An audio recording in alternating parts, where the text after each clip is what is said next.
আজ মহাকাশ গবেষণা চলছে, আর চিকিৎসা নিয়ে ভাবনা চলছে। আজ থেকে 1400 বছর আগে যখন চিকিৎসা বিজ্ঞানের জন্ম হয়নি, যখন মহাকাশ বিজ্ঞানের জন্ম হয়নি, আল্লাহ তার প্রিয় হাবিবকে এমন জ্ঞান দিয়েছেন। আমার নবী পৃথিবীর সেরা ডক্টর, আমার নবী পৃথিবীর সেরা ইঞ্জিনিয়ার, আমার নবী পৃথিবীর সেরা বৈজ্ঞানিক, আমার নবী পৃথিবীর সেরা মহামানব, আমার নবী পৃথিবীর সেরা মানবতার দূত, আমার নবী পৃথিবীর সেরা শিক্ষক। আল্লাহ পাক তার প্রিয় হাবিবকে পৃথিবীর সেরা রাষ্ট্রপতি, পৃথিবীর সেরা রাষ্ট্রনায়ক, পৃথিবীর সেরা আব্বা, পৃথিবীর সেরা মহামানব করে বিশ্ববাসীর জন্য যেমন শিক্ষক করেছেন, তেমন নিয়ামত করেছেন, তেমনি রহমাতাল লিল আলামিন করেছেন। জোরে বলুন। আর চিকিৎসা বিজ্ঞান অবাক হয়ে যাচ্ছে। নবীর ভিতরে যদি বিজ্ঞানের জ্ঞান না থাকতো, চিকিৎসা সম্পর্কে তথ্য না দিতেন, আজকে বড় বড় ডাক্তাররা তারা বলতো নবী তো স্কুল কলেজে পড়িনি, নবী তো ডক্টরি ফর্মুলা জানতেন না। বরং আল্লাহ নবী সাল্লাল্লাহু আলাইহি সাল্লাম যে তথ্যগুলো দিয়ে গেছেন 1400 বছর আগের দেওয়া তথ্যকে নিয়ে আজকে যারা সবথেকে পৃথিবীর বড় ডক্টর, ও ভাবছে আল্লাহ নবী ছিলেন বিশ্বের সেরা ডক্টর। জোরে বলুন।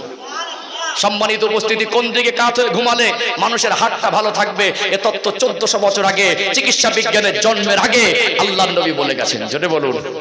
আল্লাহর নবী এই তথ্য দিয়ে গেছেন, খাদ্য খাওয়ার পরে পাত্রটা চেটে পরিষ্কার করে খাবে, হাতের আঙুলগুলো চেটে পরিষ্কার করে খাবে। মানুষ যখন একটু উন্নত হলো, মানুষ যখন একটু আপডেট হলো, কিছু মানুষ ভিন্ন ধর্ম অবলম্বী যারা নবী পাক সম্পর্কে জানে না, আল্লাহর নবীর জ্ঞান সম্পর্কে যাদের ধারণা নেই, ওরা বলতে লাগলো ভদ্রলোক আবার থালা চেটে খায়। আজও কিছু মানুষ বলে না ভদ্রলোক আবার থালা চেটে খায়, কিন্তু আল্লাহর নবী যখন চিকিৎসা বিজ্ঞানের জন্ম হয়নি 1400 বছর আগে কেন থালা চেটে পরিষ্কার করে খাওয়া সুন্নাত বলেছেন। আজকে গবেষণা বলছে একটা মানুষ খাদ্য খাওয়ার পরে যখন ওই খাদ্যটা খাওয়ার শেষের পরে থালাটা চেটে চেটে পরিষ্কার করে, পাত্রটা চেটে চেটে খায়, আঙুলগুলো চাটতে থাকে, পরিষ্কার করতে থাকে, ওই সময় অটোমেটিক আল্লাহর কুদরতি ক্ষমতায় গালের ভিতরে একটা লালার উৎপাদন হয়। ওই লালাটার ভিতরে এমন উপাদান আল্লাহ রেখেছেন, মানুষ খাবার পরে হজম শক্তির জন্য মেডিসিন দরকার, ওই লালার ভিতরে আল্লাহ হজম শক্তির জন্য উন্নত মানের মেডিসিন রেখেছেন। জোরে বলুন। আমার নবীর জ্ঞান এত ঊর্ধ্বে, আমার নবীর কথা পৃথিবীর মানুষ আজকে যুগে যুগে মেনে নিতে বাধ্য হচ্ছে না, হয় না? কপাল ফাটা। কোথায় সেই সাধারণ মানুষ? নবীর সঙ্গে তুলনা করে দিলে লজ্জা থাকা দরকার ছিল। কি গো? আল্লাহ নবী সাল্লাল্লাহু আলাইহি সাল্লাম 1400 বছর আগে বলেছেন, মানুষ ইন্তেকাল করলে, মানুষ মারা গেলে ওই মাইয়িতকে গোসল দেওয়ার সময় তোমরা উষ্ণ পানি গরম করবে, আর গরম পানি করার মুহূর্তে তোমরা বড়ই পাতা দেবে, যেটাকে আমরা কুল পাতা বলি। আজকে চিকিৎসা বিজ্ঞান এটাকে নিয়ে কেন আল্লাহর নবী সাল্লাল্লাহু আলাইহি সাল্লাম বলেছেন? আল্লাহর নবী সাল্লাল্লাহু আলাইহি সাল্লামের এই কথা নিয়ে পরীক্ষা নিরীক্ষা করে চালিয়ে দেখা যাচ্ছে কুল পাতার ভিতরে অধিক পরিমাণে অ্যান্টিসেপ্টিক পাওয়া যায়। জোরে বলুন। সম্মানিত উপস্থিতি, আল্লাহর নবী সাল্লাল্লাহু আলাইহি সাল্লাম তিনি দয়ার নবী বলেছেন কোন খাদ্য খেলে সুস্থ থাকা যায়। আল্লাহর নবীর প্রিয় খাদ্যগুলো খেলে মানুষের জীবনে কঠিন কঠিন রোগ থেকে মুক্তি পায়। জোরে বলুন। আরো গভীর ভাবে বুঝুন, আল্লাহর নবী সাল্লাল্লাহু আলাইহি সাল্লাম এই তথ্য দিয়ে গেছেন আজ থেকে 1400 বছর অধিক হয়ে গেছে। একটা পাত্রে যদি কুকুরে মুখ দেয়, ওই পাত্রটা কিভাবে জীবাণুমুক্ত করতে হবে। যখন চিকিৎসা বিজ্ঞানের জন্ম হয়নি, গোটা বিশ্বের মানুষ অন্ধকারে ডুবেছিল, আল্লাহর নবী সাহাবাদের বললেন কোন পাত্রে যদি কুকুরে মুখ দেয়, সম্ভব হলে তোমরা মাটি দিয়ে ধৌত করবে। কবাব ধোবো ইয়া রাসূলুল্লাহ। আল্লাহর নবী সাল্লাল্লাহু আলাইহি সাল্লাম বললেন ওই পাত্রটা 7 বার ধৌত করবে। নবী পাকের কথা যদি মিথ্যা প্রমাণ হয়, আজ দুনিয়ার মানুষ অপপ্রচার চালাবে। আজ ইসলামের যারা দুশমন তারা আল্লাহর নবীকে নিয়ে ছোট বড় মন্তব্য করবে। আজ তারা সোশ্যাল মিডিয়া অপপ্রচার চালাবে। নবীর এই কথার সঙ্গে বাস্তবতার মিল নেই। এটা নিয়ে অপপ্রচার চালানোর সুযোগ কিয়ামত পর্যন্ত দুনিয়ার কোনো মানুষ পাবে না। একটা পাত্রে কুকুরকে মুখ দিয়ে খাদ্য খাওয়ানোর পরে ওই পাত্রটা কিভাবে জীবাণুমুক্ত করা যায়, আজকে ল্যাবরেটরিতে একবার নয় বহুবার পরীক্ষা চালিয়েছে। একটা দেশে নয় বহু দেশে পরীক্ষা করেছে। 2 বার 3 বার 4 বার 5 বার সবার করে ধৌত করেছে, জীবাণু মুক্ত হয়নি। প্রত্যেকটা বারে 7 বার ধৌত করার পরে ওই পাত্রটা জীবাণু মুক্ত হয়েছে। জোরে বলুন। অতএব আমার নবী শুধু চাষীদের নবী নয়, কৃষকদের নবী নয়, আল্লাহর নবী মজদুরদের শুধু নবী নয়, ডক্টরের নবী। পৃথিবীর জমিনে কিয়ামত পর্যন্ত চিকিৎসার যত উন্নত হোক, সব থেকে উন্নত শিখরে যদি পৌঁছে যায়, পৃথিবীর সেরা ডক্টরও যদি হয়, আল্লাহর নবী চিকিৎসার সম্পর্কে যে তথ্য দিয়ে গেছেন সেই মানুষটাও মেনে নিতে বাধ্য হবে। জোরে বলুন। অতএব জ্ঞান দুনিয়া সাধারণ স্কুল কলেজে পাওয়া যায় না। এই জ্ঞান দুনিয়ার কোন বিদ্যালয় কোন শিক্ষকের কাছে আল্লাহর নবী পায়নি। আল্লাহ পাক তার প্রিয় হাবিবকে স্পেশাল জ্ঞান দান করেছিলেন। জোরে বলুন। পার্থক্য বুঝতে পাচ্ছেন? পার্থক্য বুঝতে পাচ্ছেন? সাধারণ মানুষের সঙ্গে নবীদের তুলনা করা যায় না। আল্লাহ তার প্রিয় হাবিবের ভিতরে জ্ঞান দিয়েছেন, চিকিৎসা বিজ্ঞানের কথা বলেছেন, আল্লাহ নবী সাল্লাল্লাহু আলাইহি ওয়াসাল্লাম মহাকাশের তথ্য দিয়েছেন, আল্লাহ নবী সাল্লাল্লাহু আলাইহি ওয়াসাল্লাম পৃথিবীর মানুষকে যে ইনফরমেশন দিয়েছেন, যে তথ্য দিয়েছেন, যুগে যুগে মানুষ মানতে বাধ্য হচ্ছে। আর কিয়ামত পর্যন্ত আল্লাহ নবীর একটা কথাকে নিয়ে অপপ্রচার করা, মিথ্যা প্রমাণ করার সুযোগ পাইনি আজও, আর কিয়ামত পর্যন্ত পাবেও। সাধারণ মানুষ আর নবীদের মধ্যে পার্থক্য আছে। আমাদের জ্ঞানটা সাধারণ জ্ঞান, আমরা স্কুল কলেজে পড়ে শিখেছি, আমরা স্কুল কলেজে দেখে দেখে শিখেছি, আমরা বুঝে বুঝে শিখেছি। আল্লাহ তার প্রিয় হাবিবকে স্পেশাল জ্ঞান দিয়েছিলেন। জোরে বলুন, বুঝতে পাচ্ছেন নাকি? রাগ করছেন, কষ্ট পাচ্ছেন? এই তথ্যগুলো যদি মাথায় থাকে, যেই একটা মানুষ বলবেন নবী আমাদের মতো, আমাদের অন্তত ঈমানটুকু নষ্ট হবে না, নবীর ভক্তি ভালোবাসাটুকু আমাদের অন্তর থেকে যাবে না।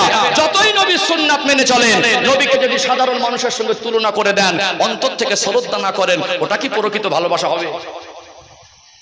ওই যে উদাহরণ দিচ্ছিলাম, একজন চাকরিজীবী চাচার ভ্যানে উঠে পরিচয় দিতে লজ্জা করছে, এই লোকটাকে চিনিনি, আবার যদি বলে চাচাকে ভালোবাসি, ওটা যেমন মিথ্যা।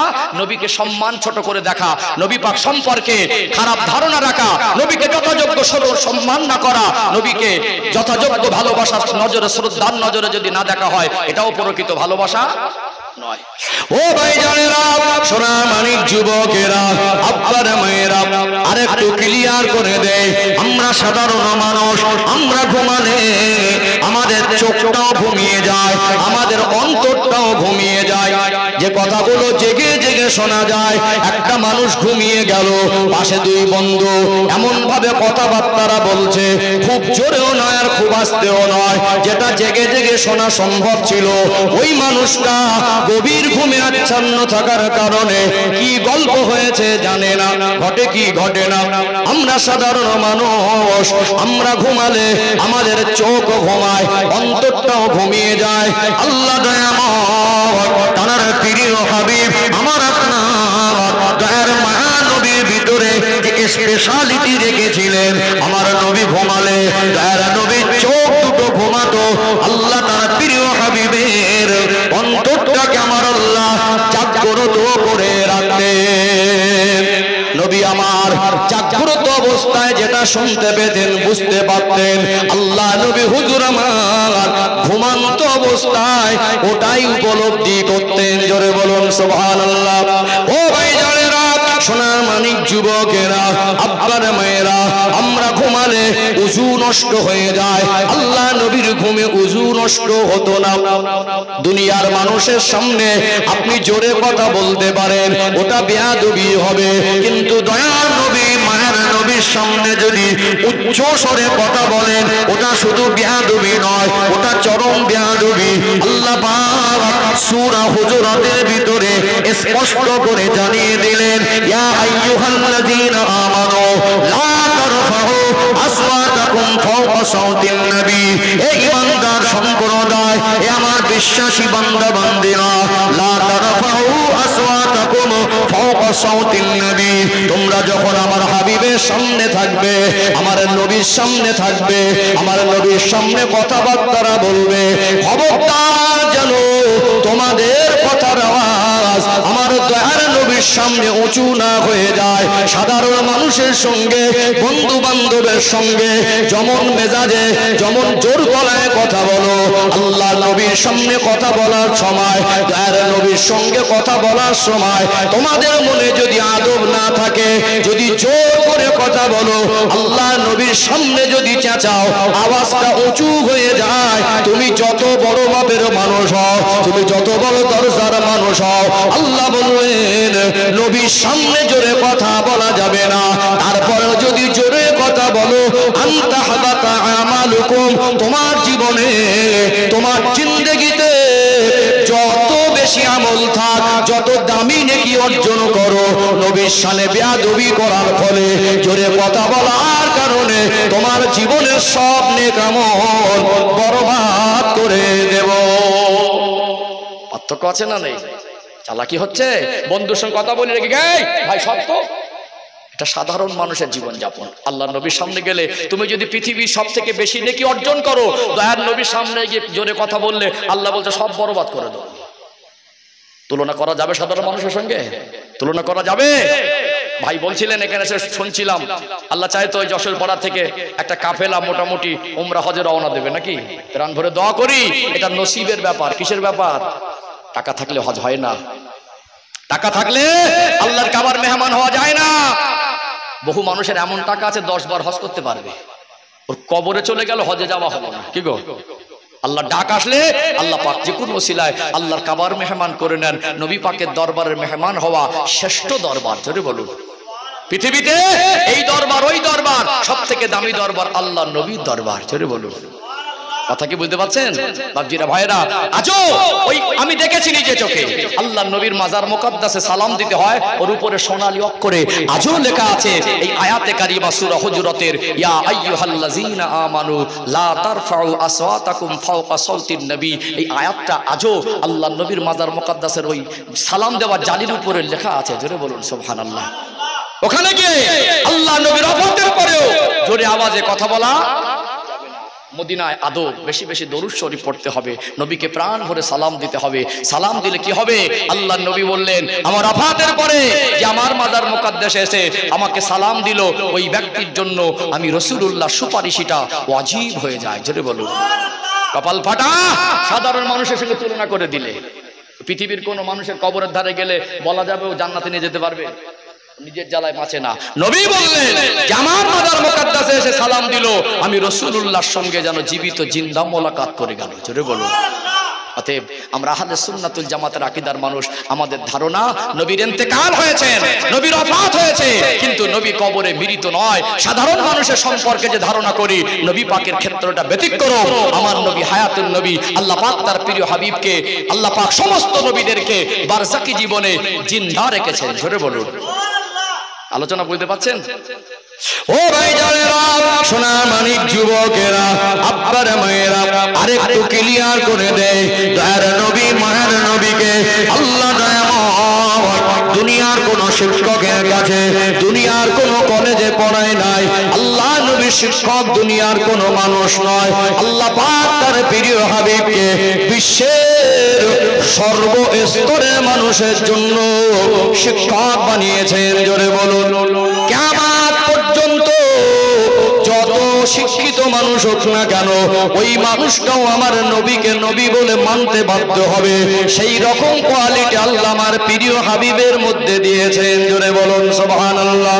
ও ভাইরা বাবেরা, দুনিয়ার ইমাম ঘুমিয়ে থাকলে ইমামের ঘুমটা যদি না ভাঙে, ফজরের আজান যদি হয়ে যায়, আজান হয়ে গেছে, ইমামকে জাগানো যাবে কি যাবে না? আল্লাহ নবী যদি ঘুমিয়েও থাকেন, দয়ার নবীকে নামাজের জন্য ডাকা যাবে না। এটা হলো শরিয়াত। কেননা তার চোখটা ঘুমালে অন্তরটা জাগ্রত থাকে। যে নবী এমন ভাবে নামাজ প্রতিষ্ঠিত করেছেন, মদিনার মসজিদে নববী শরীফে আজান হয়ে গেলে গোটা মসজিদে নববী শরীফে চতুর্দিক থেকে মানুষের ঢল নেমে যায়। সোনার দোকানগুলো খোলা, কাজকর্ম ছেড়ে রেখে, সব কাজ ফেলে রেখে ছুটে ছুটে ছুটে ছুটে মসজিদে আসতেন। আর নবীকে জীবনে কোনোদিন নামাজের জন্য ডাকতে হয়নি। আমার নবী এমন নামাজ প্রতিষ্ঠিত করে গেছেন 1400 বছর আগে। আজ মদিনা শরীফে, মক্কা শরীফে আজান হয়ে গেলে চতুর্দিক থেকে নামাজের জন্য মুসল্লিদের ঢল নেমে যায়। নবীর মাকাম আল্লাহ অনেক বড় করেছেন। একটু তাকবীর দিয়ে নেবো। নবী পাকের জীবনের 3টে বৈশিষ্ট্য বলে একটু সমাপ্তির দিকে আসবো ইনশাআল্লাহ। একটু তাকবীর দেন তো, নারী তাকবীর। মাশাআল্লাহ, আরেকটু প্রাণ ভরে হয় না নারী তাকবীর। সিলসিলায়ে হক মুজাদ্দিদে জামাত আহলে সুন্নাত ওয়াল জামাত বিশ্ব নবী দিবস যশোর পাড়া গ্রামবাসী বৃন্দ, নারী তাকবীর। আলোচনা মোটামুটি বুঝতে পারছেন তো? এবারে কিছু শিক্ষামূলক কথা বলবো যাতে আমাদের জীবনটা পরিবর্তন আসে ইনশাআল্লাহ। শেষ পর্বে নবীর ভালোবাসার কথাটা বলে সমাপ্ত করব। কষ্ট হচ্ছে নাকি? অতিষ্ঠ হচ্ছেন নাকি? চলুন একটু ছোট ছোট আগে বাড়ি শেষের দিকে একটু ছোটখাটো ঘটনা আনবো। কারণ কি জানেন, আমি ভেবে দেখেছি একটা ঘটনা ধরলে 2 ঘন্টা এমনি পার হয়ে যাবে। ওর থেকে যদি বিশেষ কিছু যেগুলো আমাদের এই সময়ের প্রয়োজন। একটা মানুষের যদি পেটের যন্ত্রণা ছটফট করে, ওর ভিটামিনের থেকে যন্ত্রণা কমার ট্যাবলেটটা প্রয়োজন বেশি। তাই তো নাকি? অতএব এই সমাজ যাতে ঈমান কিভাবে শুদ্ধ রাখবো, আকীদা কিভাবে ঠিক রাখবো, এইরকম কিছু তথ্য তুলে দেওয়ার দরকার আছে। একটু মহব্বতে দরুদ শরীফ আল্লাহুম্মা সাল্লি আলা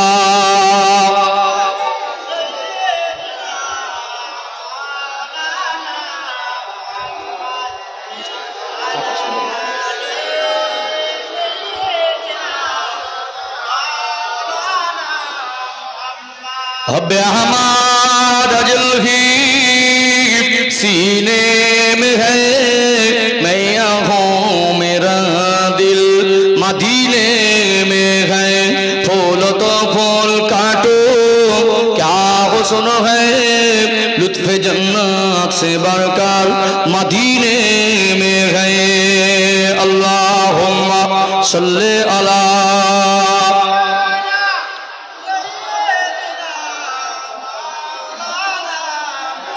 वाला अली सय्यदिना।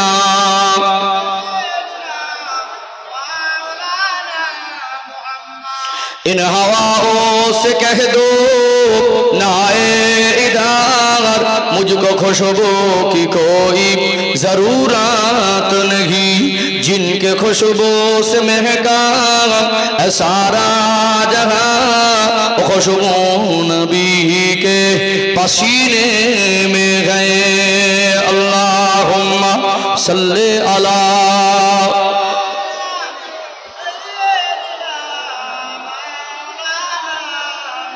वाला अली सय्यदिना।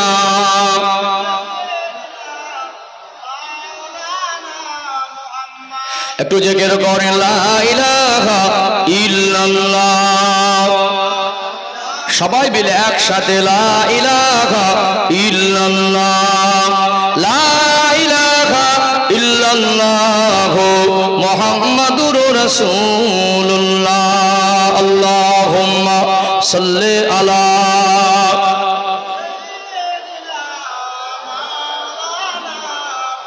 ওয়ালা আলি সাইয়্যিদিনা।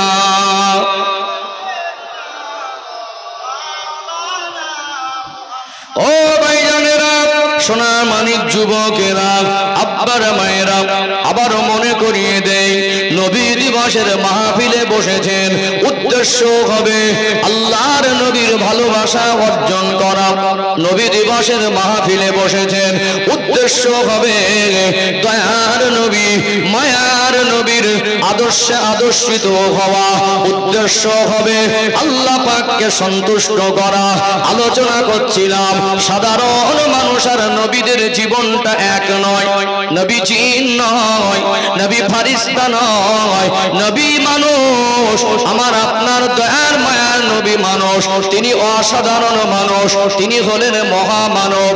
আল্লাহ যে স্পেশালিটি নবীদের ভিতরে দিয়েছেন, আমার নবীর ভিতরে দিয়েছিলেন, এটা সাধারণ মানুষের ভিতরে নেই। নবীকে আল্লাহ দয়াময় শুধু মানুষের নবী করেননি, আল্লাহ মাখলুকের জন্য রহমত করেছেন। আল্লাহর নবীর একজন সাহাবী ছুটে ছুটে চলে আসলেন, ইয়া রাসূলুল্লাহ, ইয়া হাবিবাল্লাহ, আমার উটটা পাগলা হয়ে গেছে। উট একটা বড় শক্তিশালী জন্তু, একটা উট যদি পাগলামি করে, একটা মানুষ তাকে সামাল দিতে হিমশিম খেয়ে যাবে। সামান্য একটা গরু যদি ছোটাছুটি করে, এমনি গরুকে ছেড়ে ছুটে পালাতে রাস্তা পায় না। গরুর তুলনায় উটের শক্তিটা বেশি। উট একটু রেগে গেলে, উট একটু পাগলামি করলে, যে কোনো শক্তিশালী মানুষ হলেও ভয় খেয়ে যাবে কি যাবে না?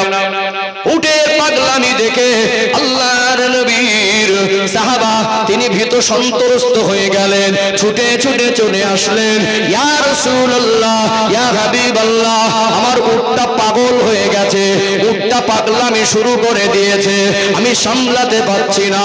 ওই সাহাবী আল্লাহ নবীর কাছে তার উটের বিরুদ্ধে নালিশ করে দিয়েছে। আমার নবী দেখতে পাচ্ছেন, ওই উটের বিরুদ্ধে নালিশ করার পরই পিছনে পিছনে পিছনে পিছনে ওই উটটা হেঁটে এসে আল্লাহর নবী, দয়ার নবী, মায়ার নবীর নূরানি কদমে মাথা মোবারকটা লাগিয়ে দিয়েছে।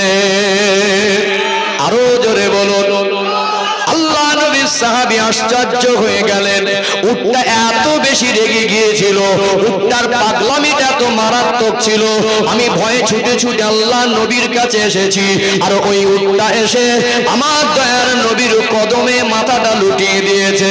আল্লাহ নবীর কাছে উটটা মাথা নেড়ে নেড়ে তার ভাষায় কি যেন বলে।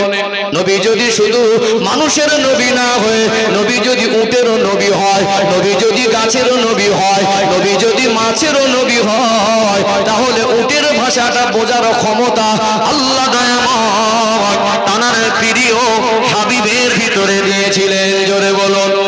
কাকর পাথরগুলো আল্লাহর নবীকে সালাম জানাতেন। জোরে বলুন সুবহানাল্লাহ।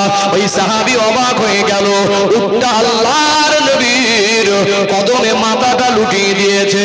ইয়া রাসূলুল্লাহ, ইয়া হাবিবাল্লাহ, এই উটটাই তো পাগলামি করছিল, এটা আমার উট। আল্লাহ নবী বলতে লাগলেন, ও বাবা সাহাবা, তুমি উটের বিরুদ্ধে নালিশ করেছো আর উট তোমার বিরুদ্ধে নালিশ করছে। কি রহমতের নবী, উটের ভাষাটা বুঝলেন কি বুঝলেন না? 63 বছরের জীবন, তিনি জীবনে একটাও মিথ্যা বলেননি। তার 63 বছরের জীবনে কাউকে গালি দেননি। সেই রহমতের নবী বলতে লাগলেন, ও বাবা সাহাবী, উট তোমার বিরুদ্ধে আমার কাছে নালিশ করছে। উটটার জবানে, তার ভাষায় দয়ার নবী মায়ার নবীকে বলতে লাগলেন, ইয়া রাসূলুল্লাহ, ইয়া হাবিবাল্লাহ, আমার বয়স অনেক বেশি হয়ে গেছে, আমার মনিব আমাকে খেতে দেয় কম, আমার মনিব আমাকে বোঝাটা চাপিয়ে দেয় বেশি, আমি কতদিন সহ্য করব? আমি সহ্য করতে না পেরে আজকে আমি পাগলামিটা বেশি করেছি। ইয়া রাসূলুল্লাহ, আমি জানি আমার মনিব আমাকে লালন পালন করে